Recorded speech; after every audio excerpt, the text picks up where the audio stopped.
Une question très complexe, c'est de savoir où se situe l'astrologie. Est-ce qu'elle est dans le domaine de la science ou est-ce qu'elle est dans le domaine de la technique? Vaste sujet. Si on considère que l'astrologie est dans le domaine de la technique et qu'on veut la regarder du point de vue de la science, on passe à côté, et inversement. Donc les critères, les grilles de lecture ne sont pas les mêmes selon les cas. Donc, par conséquent, euh, il est essentiel de clarifier cela. Si on considère, comme je le pense, que c'est relève de la technique, ça pose des problèmes tout à fait différents. Et j'en ai parlé, je vais simplement rester sur ce point maintenant. À savoir que c'est le rapport de émetteur-récepteur. Dans le domaine de la science, l'émetteur est fondamental. C'est-à-dire qu'il y a quelque chose qui est là, qui agit. Dans le domaine de la technique, ce qui est important, c'est l'utilisateur. Si je mets un appareil de téléphone devant quelqu'un qui ne sait pas s'en servir, eh ben, le téléphone, il va pas, bon, il va peut-être sonner, mais de manière générale, ou un réveil. Hein. Il peut aussi sonner d'ailleurs. Donc, le mode d'emploi est essentiel. S'il y a un appareil dont je ne sais pas me servir, par exemple, bon, voilà, quelqu'un ne sait pas comment il faut appuyer sur le cadran, etc. Donc, dans le domaine de la science, je ne sais pas, vous rencontrez un animal, l'animal, il existe. Vous sachez vous en servir ou pas, vous sachez qui il est ou pas, il va agir, il est là, il interagit. En revanche, un objet, une loupe par exemple, bon, ben, si cette loupe, on ne sait pas s'en servir, ben, on ne sait pas à quoi ça fait. Bon, donc finalement, je veux dire par là que quand on ne connaît pas le mode d'emploi d'un processus, d'un système, il y a des chances que ce système ne puisse pas montrer ce qu'il sait faire. Et donc, ça va être le problème de l'astrologie. Tant que l'astrologie n'a pas trouvé son mode d'emploi, eh bien finalement, on ne peut pas vraiment s'en servir de manière intelligente et intelligible. Alors cela dit, ce qu'on pourrait objecter, au moins ce que je pourrais objecter, c'est que quelque part, nous faisons partie du système. C'est-à-dire que ce n'est pas seulement un outil qui est à l'extérieur de nous, nous sommes également l'outil lui-même.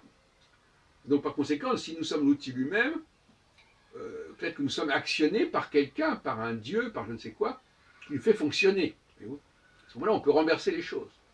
Le dieu horloger, le dieu architecte, qui, en fin de compte, activerait lui-même. Donc si nous sommes un outil programmé, nous sommes quand même censés fonctionner, même si nous, en tant qu'outil, nous ne savons pas comment nous fonctionnons. C'est ça le dilemme. Ce qui fait que, à la fois, je terminerai là-dessus, nous fonctionnons quand même, l'astrologie fonctionne parce que nous sommes nous-mêmes l'outil. L'astrologie n'est pas un outil, nous sommes nous-mêmes l'outil. C'est ça la différence. Et deuxièmement, si on connaît mieux l'outil, l'outil va mieux fonctionner, on sera mieux que si on ne le connaît pas.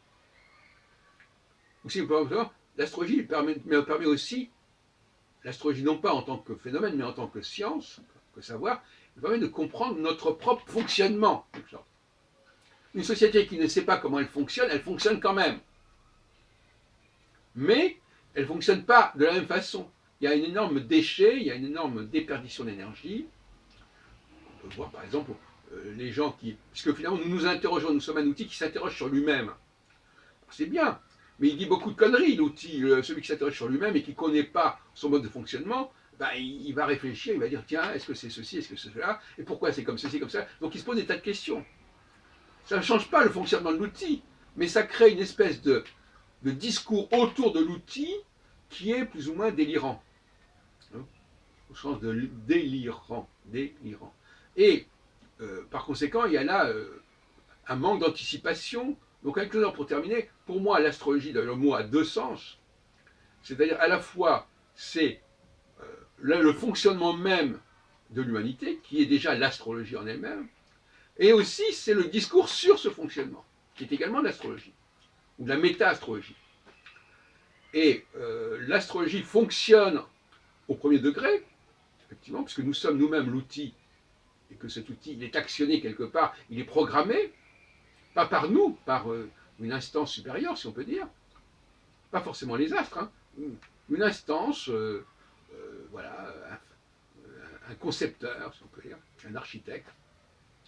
Et en même temps, nous réfléchissons sur ce qui nous arrive, nous ne comprenons pas ce qui nous arrive. C'est comme un animal, par exemple, qui se demanderait pourquoi il a tel et tel instinct, pourquoi il a telle et telle habitude. Il a un fonctionnement, mais il ne comprend pas son fonctionnement. Il subit son fonctionnement. Et si on lui expliquait, alors on ne va pas expliquer au chien comment il fonctionne, mais à l'homme, on peut lui expliquer comment il fonctionne. Et à ce moment-là, le fonctionnement de l'humanité, de la société, sera vécu autrement, puisque on comprendra ce qui se passe.